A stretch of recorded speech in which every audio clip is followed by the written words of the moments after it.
Dans la préservation de la biodiversité, les spécialistes insistent sur la nécessité d'accorder une attention spéciale aux zones les plus riches en variétés d'espèces, aux espèces endémiques rares ou ayant un faible degré de protection effective.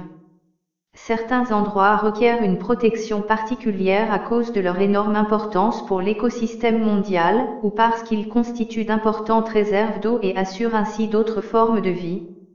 Mentionnons, par exemple, ces poumons de la planète pleins de biodiversité que sont l'Amazonie et le bassin du fleuve Congo, ou bien les grandes surfaces aquifères et les glaciers.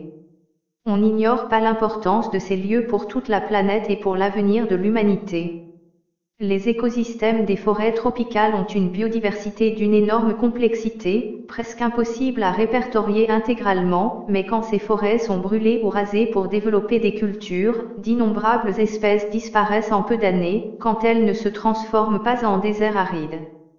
Cependant, un équilibre délicat s'impose, quand on parle de ces endroits, parce qu'on ne peut pas non plus ignorer les énormes intérêts économiques internationaux qui, sous prétexte de les sauvegarder, peuvent porter atteinte aux souverainetés nationales.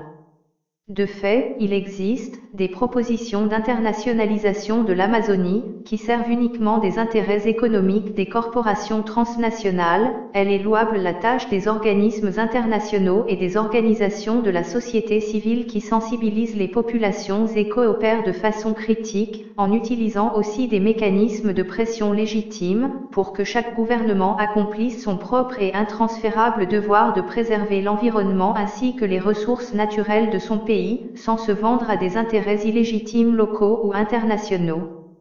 Le remplacement de la flore sauvage par des aires reboisées, qui généralement sont des monocultures, ne fait pas ordinairement l'objet d'une analyse adéquate.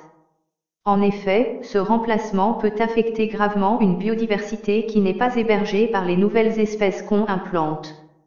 Les zones humides, qui sont transformées en terrains de culture, perdent aussi l'énorme biodiversité qu'elles accueillaient. Dans certaines zones côtières, la disparition des écosystèmes constitués par les mangroves est préoccupante.